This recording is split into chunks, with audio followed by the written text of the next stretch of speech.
Hello student, myself Kanwaljit Chaudhary. Welcome to the next lecture of relation and function. So last lecture में हम लोगों ने NCERT book का exercise 1.1 का question number 11 तक cover कर चुके थे। तो आज करते हैं क्वेश्चन नंबर 12। तो क्वेश्चन नंबर 12 में आप लोग को पूछा गया है, show that the relation R defined on the set A. Now what is A? A is the set of all triangles as R. अभी आर को कहा गया है, आर को डिफाइन किया गया है अच्छे से। What is R? R is a order pair of T1 and T2 such that T1 is similar to T2। एक कोई ट्राइंगल दूसरा ट्राइंगल के साथ अगर सिमिलर हो गया तभी जाके वो क्या होगा, रिलेशन में बनेगा। Is an equivalence relation. इस आर को आप लोग को इक्विवेलेंस रिलेशन दिखाना है, बाकी बाद में देखेंगे। क्लियर? तो पहले ये देख लेते हैं। तो सोल्यूशन पहले मैं ऑलरेडी मैंने करके रखा है ताकि वीडियो का लेंथ कम हो। तो A is a set of all triangles and what is R? And R equals to is a relation. What is R? R is a order pair of T1 and T2 such that T1 is similar to T2। Reflexive check करते हैं। Reflexive के लिए हम लोग को पता है क्या होना चाहिए, सेट A में जितना भी एलिमेंट है वो खुद के साथ रिलेट होना पड़ेगा। और हम लोग को पता है हर ट्राइंगल ए में जितना भी ट्राइंगल होगा सब ट्राइंगल खुद के साथ क्या होता है, सिमिलर होता है ना। समझ लीजिए यहां पर एक ट्राइंगल है, ये ट्राइंगल को मैंने फिर से यहां पर ड्रॉ किया। ये तो इसका साइड सेम तो होगा सब साइड, तो ये क्या हो गया, सिमिलर हो गया। सेम टू सेम ट्राइंगल है ना। ये अगर ट्राइंगल टी है, एबीसी है, इसको मैंने फिर से यहां पर ड्रॉ कर दिया, तो ये तो सिमिलर ट्राइंगल है। तो क्या होगा, for any element T1 belongs to A, कोई भी एक सेट ए में कोई भी एक ट्राइंगल है वो हमेशा उसके साथ रिलेशन में आएगा। T1 बिलोंग्स टू आर होगा, because every triangles are similar to itself. So R is reflexive. Clear? आया समझ में? सिमेट्रिक देखते हैं। फॉर एनी एलिमेंट, सिमेट्रिक के लिए हम लोग को क्या चाहिए, सिमेट्रिक के लिए हम लोग को दो एलिमेंट्स चाहिए, इसलिए मैंने यहां पर for any element T1, T2 belongs to A पकड़ा। वो सेट ए में दो ट्राइंगल है। If T1, T2 belongs to are, मतलब क्या है, T1 T2 के साथ सिमिलर है तभी जाके ये रिलेशन में आया, that is T1 is similar to T2। Clear? तो अभी मैं सपोज एक समझ लेता हूं, यहां पर एक ट्राइंगल है, यहां पर इसका 1 है, इसका 2 है, इसका 3 है लेंथ सपोज। और यहां पर दूसरा एक ट्राइंगल है जिसका लेंथ ये 1 है ना, तो ये 2 हो गया, ये 4 हो गया, ये 6 हो गया। ये दोनों सिमिलर है क्योंकि देखिए इसका रेशियो सेम है। This by this equals to this by this equals to this by this, same है सबका, 2 है, तो ये सिमिलर ट्राइंगल हो गया। तो अगर मैंने उसको उल्टा कर दिया, ये इसके साथ अगर ये इसका सिमिलर है, ये भी तो इसका सिमिलर ही है कि नहीं? इसका अगर सिमिलर करते हैं, देखिए 1 divided by 2 equals to 2 divided by 4 equals to 3 divided by 6। सबका रिलेशन हाफ होता है, सबका रेशियो हाफ होता है। समझ में आ रहा है? अगर ये इसके साथ रिलेट कर रहा है, ये अगर इसका सिमिलर है तो ये भी तो इसका सिमिलर होगा। तो यही मैंने यहां पर बताया, if T1, T2 belongs to are होता है, मतलब T1 अगर सिमिलर होता है T2 के साथ, if T1 is similar to, then T2 is also similar to T1। तो T1, T2 क्या हो जाएगा, रिलेशन में आ जाएगा। सॉरी, T2, T1 आ जाएगा रिलेशन में। सो आर क्या हो गया, सिमेट्रिक। T1 T2 के साथ रिलेट कर रहा है, T2 भी T1 के साथ रिलेट कर रहा है, तो ये हो गया आपका सिमेट्रिक। चलिए हम लोग अभी करते हैं transitive.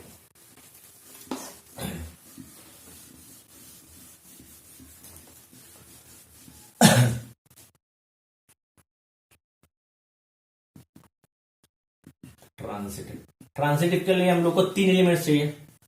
For any element T1, T2, T3 belongs to A. ठीक है, पहले हम लोग इसको क्या होता है मैं बता देता हूं।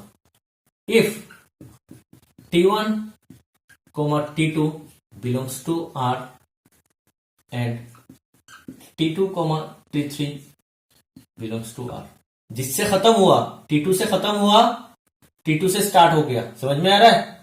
तो ये ट्रांजिटिव में आ गया। इसका मतलब क्या होता है, that is T1 is similar to T2 and T2 is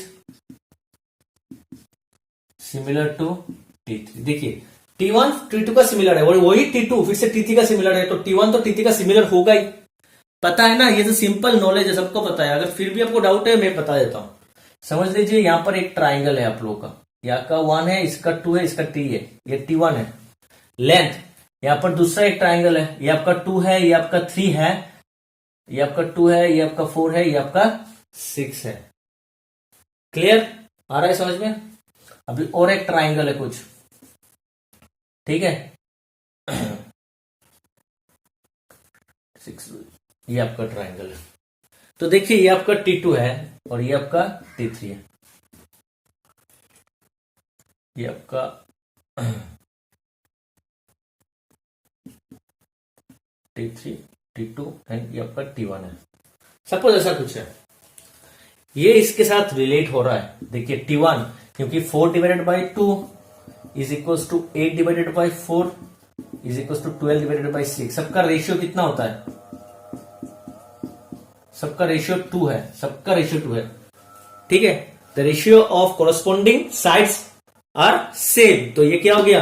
ये T1 और T2 क्या हो गया? रिलेशन में आ गया, आ गया रिलेशन में। अभी हम लोग T2 और T3 का देखते हैं, ठीक है।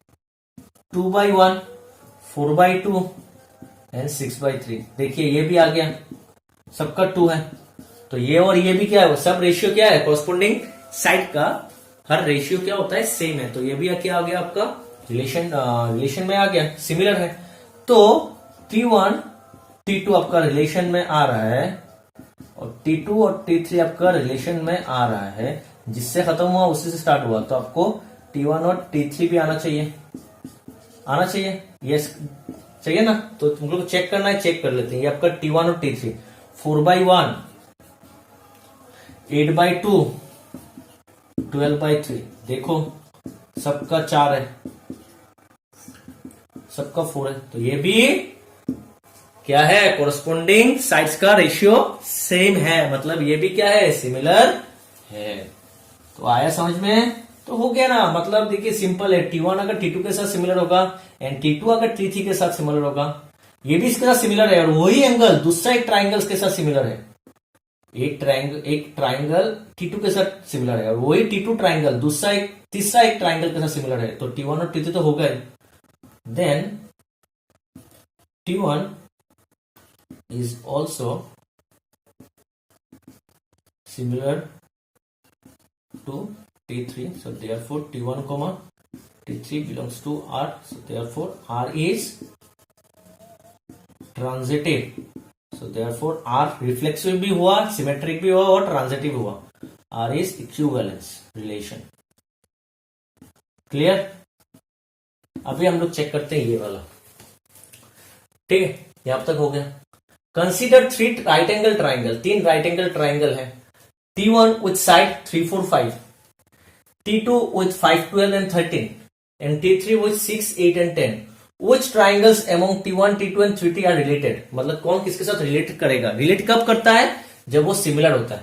तो यहां पर देखने से पता चल रहा है। देखिए 3 2 6 4 2 8 5 2 10। ये इसके साथ नहीं कर रहा है। देखिए यहां पर ये होता है 6/5 8/12 और ये होता है 10/13। देखिए नहीं है 6/5 8/12 10/13। यहां ये बड़ा हो गया इससे, ये अब इससे छोटा हो गया, तो ये नहीं है। ये वाला देखते हैं 3/5 4/12 और 5/13। ये देखिए 3 होता है, 4 3 ये कितना होता है? 5 2 पॉइंट समथिंग होता है, ठीक है। तो नहीं है। और ये 3 2 नहीं होता है, तो ये भी नहीं होगा। कौन वाला होगा? 3/6 4/8 एंड 5/10। सबका कितना होता है? 1/2 होता है। तो ये सबका रेशियो सेम है, कोरस्पॉन्डिंग साइड्स का रेशियो सेम है। तो यही वाला दोनों क्या होगा? आपका रिलेशन में आएगा। सो देयरफॉर सिंस, को ये लिखना है, since T1, since the ratio of corresponding sides of T1 and T3 are same, so therefore T1 is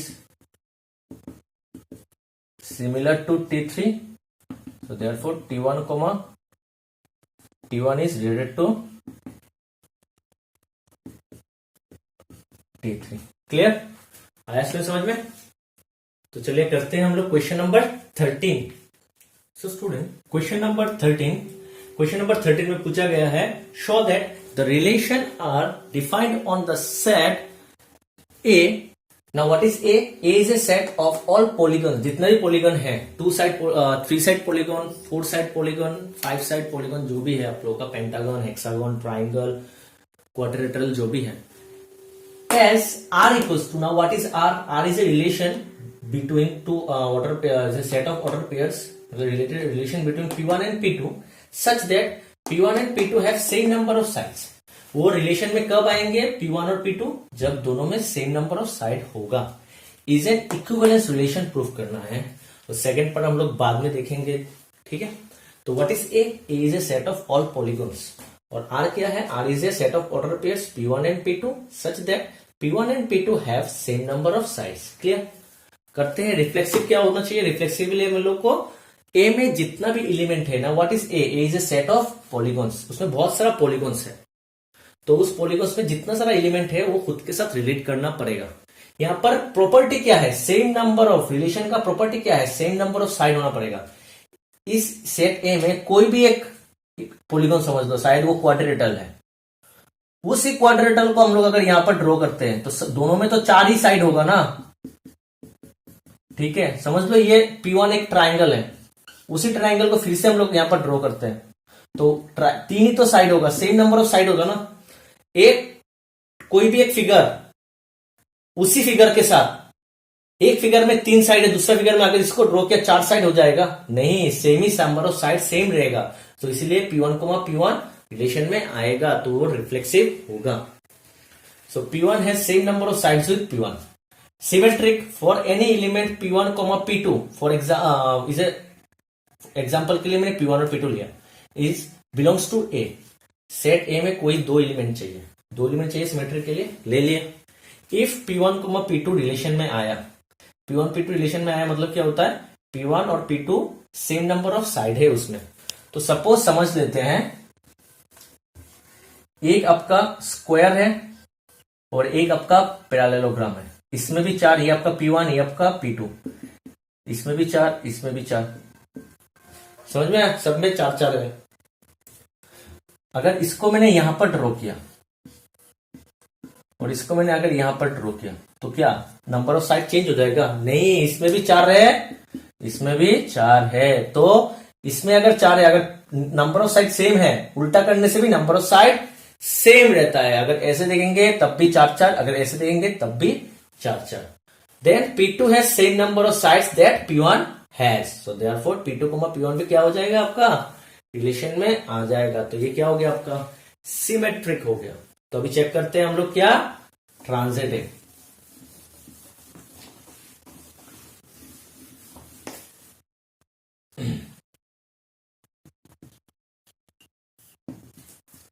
For any element P1, P2, P3 belongs to A. ठीक है. If P1, P2 belongs to R and P2, P3 belongs to R. जिससे खत्म हुआ उसी से start हुआ. ठीक है. इसका मतलब क्या है? P1 and P2 have same number of sides and P2 and P3 relation में आया. कब रिलेशन में आता है? जब सेम नंबर ऑफ साइड होता है. And P2 and P3 have same number of sides. तो समझ लीजिए, एग्जांपल ले लेते हैं 2-3 अलग अलग चीज. यहां पर आपका, ये आपका P1 है, ये आपका स्क्वायर है, ये आपका रेक्टेंगल है और ये आपका पैरेललोग्राम है. इसमें 4 है, इसमें भी 4. तो ये दोनों में क्या हो गया? Same number of side same है, तो ये रिलेशन में आया. इसमें भी 4, अभी देखिए आप P1 को भूल जाइए, P2 में 4 है, इसमें भी 4 है, 1 2 3, तो P2 और P3 भी आया, तो सब में तो 4 है ना, इसमें भी 4, इसमें भी 4, इसमें भी 4, तो P1 और P2 में भी तो 4 4 ही है, तो ये दोनों भी तो रिलेशन में आएगा ऑटोमेटिकली। समझ में आया? Then P1 and P3 also have same number of sides, so therefore P1 comma P3 belongs to R, so therefore R is transitive and R is also equivalence। हो गया इक्विवेलेंस, क्योंकि ये सब तीनों हो गया, रिफ्लेक्सिव भी हुआ, सिमेट्रिक भी हुआ और ट्रांजिटिव भी हुआ। नेक्स्ट क्वेश्चन क्या बोला, इसका next part, what is the set of all the elements in A related to the right angle triangle T with side 3 4 5। यहां पर रिलेशन में आने के लिए दो एलिमेंट का नंबर ऑफ साइड सेम होना चाहिए। साइड का लेंथ का ऊपर कोई डिपेंड नहीं है, लेंथ 3 4 5 कुछ भी हो सकता है, दो पॉलीगॉन का साइड सेम होना चाहिए। ठीक है, तो किसके साथ रिलेट होना है? To the right angle triangle. Right angle triangle में कितना एलिमेंट्स होता है? राइट एंगल ट्राइंगल में 1 2 3 साइड होता है। ठीक है, तो इसके साथ इक्विलैटरल ट्राइंगल भी होगा। ठीक है, समझ में आ रहा है? आइसोसेलेस ट्राइंगल भी होगा, कुछ भी हो सकता है, ऑब्ट्यूज ट्राइंगल भी होगा, एक्यूट एंगल ट्राइंगल भी, कुछ भी हो सकता है। मुझे 3 साइड चाहिए, 3 साइड वाला पॉलीगॉन को क्या कहते हैं? ट्राइंगल। तो इसका सेट होगा ट्राइंगल। कोई भी ट्राइंगल राइट एंगल ट्राइंगल के साथ रिलेट कर देगा, क्यों? ट्राइंगल भी 3 साइड वाला होता है और राइट एंगल ट्राइंगल भी 3 साइड वाला ही है। तो क्या होगा? The set of all triangle, ऐसे अंडरलाइन देखिए, देखना, in A is related to right angle triangle T with side 3 4 5 because both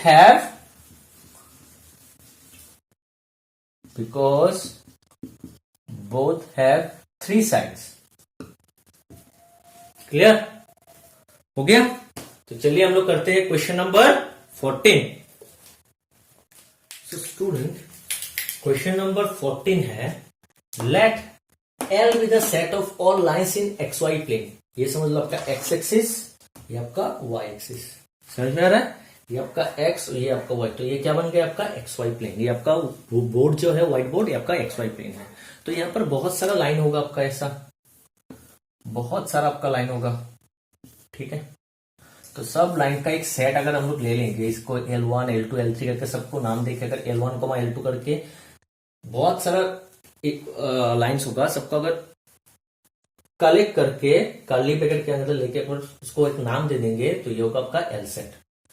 ठीक है, और R क्या है? R with the relation in L, इन मतलब ऑन, मतलब L to L, वही होता है ना। इसको डिफाइन किया गया है, defined as R equals to the set of order pair L1 and L2 such that L1 is parallel to L2। Order pair, ये जब ऑर्डर पेयर रिलेशन में कब आएगा? जब, इसका प्रॉपर्टी क्या है? जब L1 L2 के साथ पैरेलल होगा। ठीक है, show that R is an equivalence relation. Clear? उसको इक्विवेलेंस रिलेशन दिखाना है, बाकी वाला हम लोग बाद में देखेंगे। तो पहले एक चीज देखो, दो लाइन कब पैरेलल होता है? जब उनमें कोई, वो जब कभी भी क्या नहीं करेगा, एक दूसरे को इंटरसेक्ट नहीं करता है। नहीं तो सिंपल चीज, दोनों में एंगल जब 0 डिग्री रहेगा। क्लियर? दोनों में एंगल क्या होगा? 0 डिग्री और 180 डिग्री, मतलब एक इधर से जा रहा है और एक इधर से जा रहा है, तो 180 डिग्री करता है। ठीक है, ठीक है। और तो हम चलिए बाद में कंप्लीट करेंगे ये वाला। पहले हम लोग रिफ्लेक्सिव और सिमेट्रिक देख लेते हैं। L क्या है? Set of all lines in XY plane. R क्या है? R is a order pair of L1 and L2। Property क्या है? L1 is parallel to L2। Reflexive, मुझे पता है कोई भी लाइन खुद के साथ क्या होता है? 0 डिग्री ही बनाता है। ये लाइन इसके साथ 0 डिग्री बनाया, कोई एंगल नहीं बनाया, हम लोग को पता है every line is parallel to itself, हर लाइन खुद के साथ क्या होता है, पैरेलल होता है। कोई भी एक मैंने एलिमेंट ले लिया L1 parallel to L, L क्या है, वो सेट है, सेट में कोई भी एक एलिमेंट है, तो एवरी लाइन उस सेट में जितना भी लाइन है वो पैरेलल टू इटसेल्फ, खुद के साथ पैरेलल होगा, तो वो खुद के साथ रिलेशन बनाएगा। सो L1 L1 belongs to R होगा, ये सबके लिए होगा। सो R इज रिफ्लेक्सिव। सिमेट्रिक के लिए दो एलिमेंट चाहिए, तो मैंने दो एलिमेंट ले लिया, for any element L1 and L2 belongs to L, उस सेट में है, तो ये आपका L1 है और ये आपका L2 है। तो if L1 L2 belongs to R, that is L1 is parallel to L2, ये L1 L2 के साथ पैरेलल है, मतलब कोई एंगल, क्या एंगल बनाया, 0 डिग्री, तो L2 भी तो L1 के साथ पैरेलल है। L1 अगर L2 के साथ पैरेलल है तो L2 भी L1 के साथ पैरेलल होगा, तो हो गया। Then L2 is also parallel to L1, तो क्या हो गया, L2 L1 भी क्या हो गया, रिलेशन में आ गया, L1 related to L2, L2 is also related to L1, so R is symmetric. हम लोग अभी करते हैं transitive.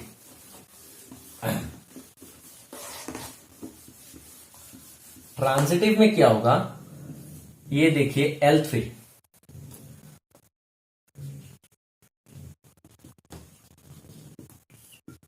Transitive for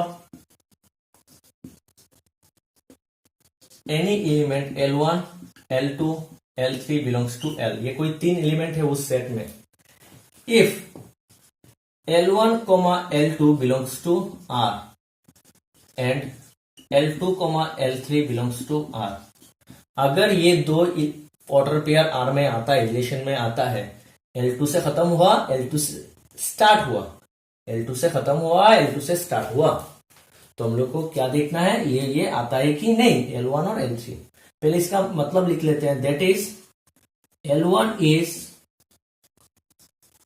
parallel to L2 and L2 is parallel to L3। L1 L2 L3, L1 L2 के साथ parallel है 0 degree, L2 भी L3 के साथ पैरेलल है, तो L1 और L3 भी तो पैरेलल होगा ना। ये इसके साथ 0 डिग्री बनाया, इसने भी इसके साथ 0 डिग्री बनाया, तो ये दोनों में भी तो 0 डिग्री होगा, तीनों लाइन भी तो पैरेलल होगा ना, ये इसके साथ पैरेलल, ये इसके साथ पैरेलल, तो L1 और L3 भी पैरेलल होगा। Then L1 is also parallel to L3, so therefore L1 L3 भी आपका रिलेशन में आ गया, so R is ट्रांजिटिव। सही है, L1 L2 रिलेशन में था, L2 L3 रिलेशन में था, जिससे खत्म हुआ उसी से स्टार्ट हुआ, तो L1 L3 आना चाहिए, L1 L3 भी रिलेशन में आ गया, सो ट्रांजिटिव। रिफ्लेक्सिव भी हुआ, सिमेट्रिक हुआ, ट्रांजिटिव हुआ, तो R is equivalence relation. Clear हो गया। अभी नेक्स्ट वाला देखते हैं, ठीक है। नेक्स्ट वाले के लिए आप लोग को एक चीज जानना पड़ेगा, ठीक है।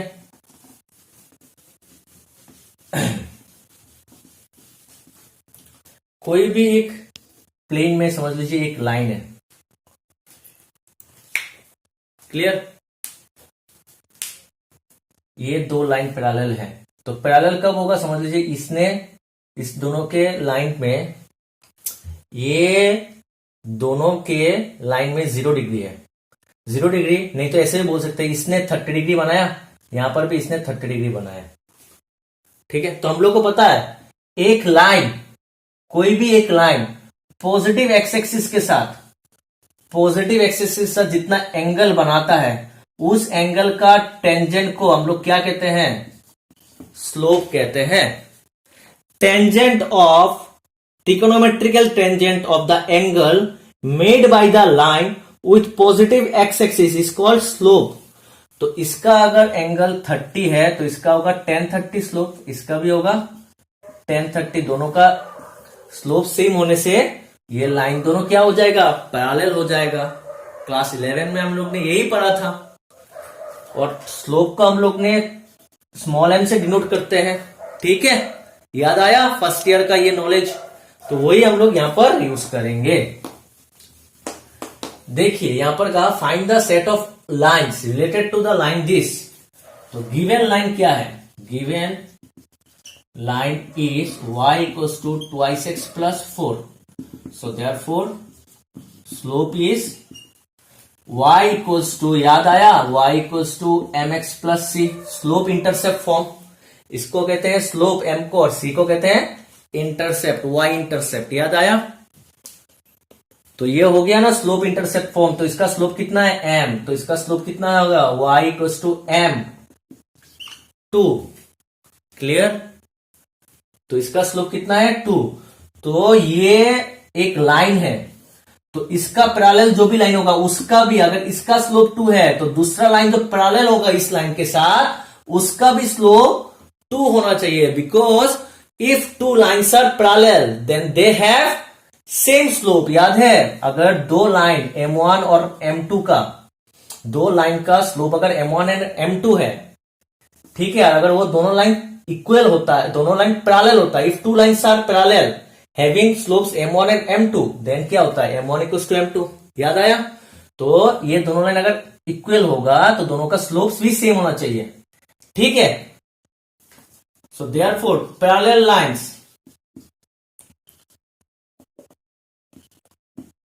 so parallel, so a line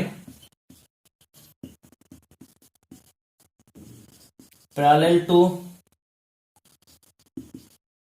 given line has slope equals to 2. So the set of all lines parallel to given line equals to y equals to, यहां पर वो mx की जगह 2x ही होगा, y equals to mx plus c होता है, m की जगह 2x होगा प्लस c। ये है set of lines, 2x plus c की जगह कुछ भी बैठ सकता है, मगर ये स्लोप सही होना चाहिए। समझ में आया। तब जाके इसका जो सेट बनेगा, यहां पर c का वैल्यू जो भी बिठाऊंगा तो अलग अलग लाइन आएगा, तो इसका जो सेट बनेगा वो इस लाइन के साथ 2x प्लस 4 के साथ हमेशा पैरेलल होगा। क्लियर, आया समझ में। तो चलिए करते हैं क्वेश्चन नंबर 15। सो स्टूडेंट, हम लोग का नेक्स्ट क्वेश्चन है question number 15। So the question number 15 is let R be the relation in the set A. In the set है मतलब ऑन द सेट है A, that means the relation should be from A to A. So A equals to the set of 1 2 3 4 given by R equals to this. R दिया हुआ है, are का कोई निकालने का जरूरत नहीं है, डायरेक्ट आपको रोस्टर फॉर्म में दिया हुआ है। Choose the correct answer, choose करना है। R is reflexive and symmetric but not transitive. 2 R is reflexive and transitive but not symmetric. R is symmetric and transitive but not reflexive and R is equivalence, मतलब तीनों होगा। तो देखते हैं, पहले reflexive check करते हैं कि रिफ्लेक्सिव है कि नहीं। 1 है तो 1 1 होना चाहिए, है यहां पर, देख रहे हैं आप लोग। 2 है तो 2 2 होना चाहिए, 2 2 है। 3 है तो 3 3 होना चाहिए, 3 3 है। 4 है तो 4 4 होना चाहिए, 4 4 है। तो मतलब ये रिफ्लेक्सिव होगा। क्लियर, यहां पर लिख लेते हैं 1 1 2 2, सॉरी ये 1 2 है, ये 1 2 होगा, 1 2। ठीक है, ये क्या है आपका 1 2 1 2 2 2 1 1 4 4 1 3 3 3 एंड 3 2। अभी देखते हैं ये ट्रांजिटिव है, सॉरी सिमेट्रिक है कि नहीं।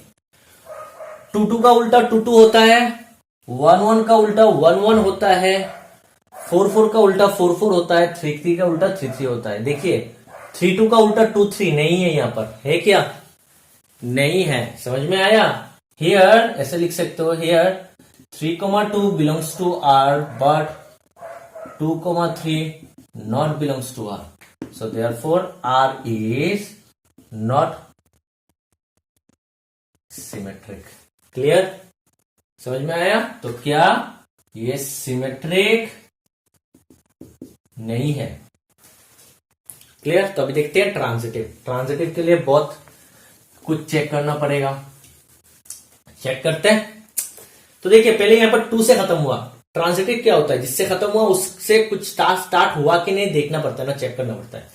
पहले यहाँ पर लास्ट में 2 है, देखिए 1,2 से 2 से खत्म हुआ, देखिए 2 से स्टार्ट हुआ, 1,2 आना चाहिए, देखिए 1,2 है, फिर से 2 से स्टार्ट हुआ कोई है क्या, नहीं है, तो ये खत्म। अभी इससे फिर से 2 से खत्म हुआ, 2 से स्टार्ट हुआ कुछ है क्या, इसके अलावा नहीं है, तो ये भी खत्म। यहां पर देखते हैं 1 से खत्म हुआ, तो 1 से खत्म हुआ, 1 से स्टार्ट हुआ, 1 से ये देखिए 1,1 1 से खत्म हुआ, 1,2 देख रहे हैं, 1,2 तो 1,2 चाहिए, 1,2 है, इसके लिए चेक करें, इसके लिए अभी ये 1 से खत्म हुआ और एक है 1 से स्टार्ट हुआ, 1 से खत्म हुआ, 1 से स्टार्ट हुआ है, तो 1,3 चाहिए, देखिए 1,3 है, और 1 से स्टार्ट हुआ कोई है क्या, नहीं है, तो इसका भी खत्म। अभी ये 4 से खत्म हुआ, 4 से स्टार्ट हुआ कुछ है, नहीं है, खत्म। ये वाला 3 से खत्म हुआ, तो 3 से स्टार्ट किया हुआ वाला ये भी है, ये भी है, तो चलिए देखते हैं, ये 1,3 और ये 3,3, 3 से खत्म हुआ, 3 से स्टार्ट हुआ, तो 1,3 चाहिए, 1,3 है।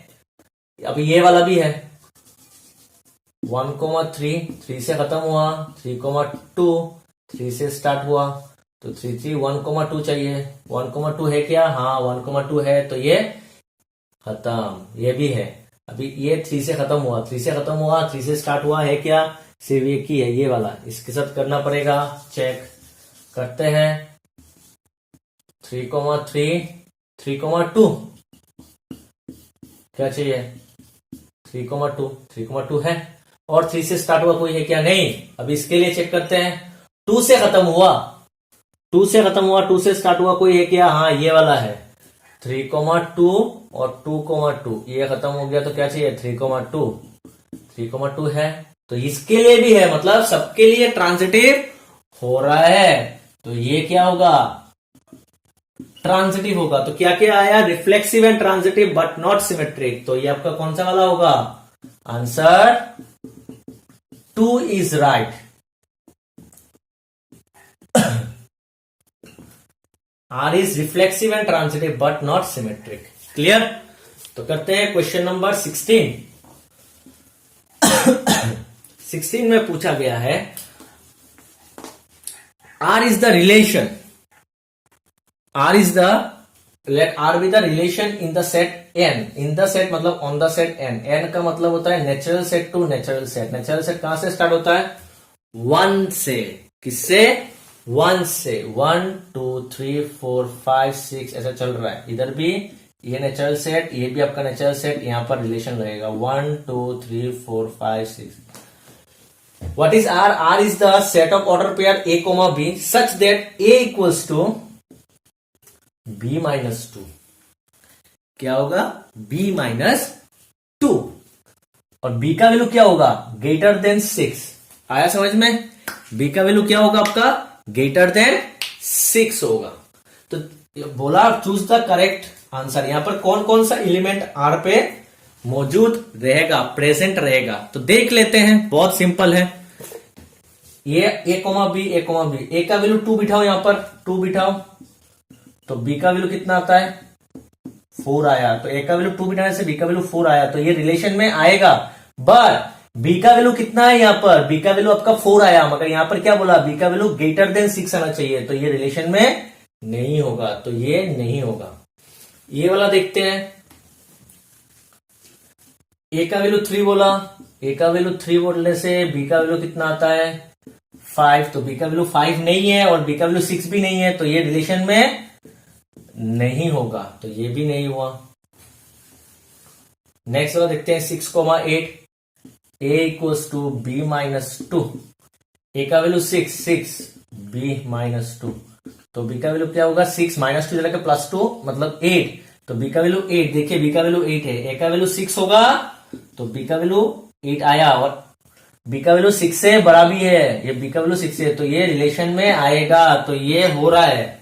इसको भी एक बार चेक कर लेते हैं, A का वैल्यू अगर 8 आया तो B का वैल्यू कितना आता है देख लेते हैं, B का वैल्यू आता है 10, तो यहां पर 10 नहीं है, तो ये A, B होता है ना, ये B 10 नहीं है, तो ये नहीं होगा, तो कौन सा आंसर सही हो रहा है, C हो रहा है। ठीक है स्टूडेंट, तो ये हो गया मेरा क्वेश्चन नंबर 16। तो आप लोगों का एक्सरसाइज 1.1 खत्म हो गया। तो आज की वीडियो में इतना तक है। हम लोग मिलते हैं हम लोग के नेक्स्ट वीडियो में। Thank you.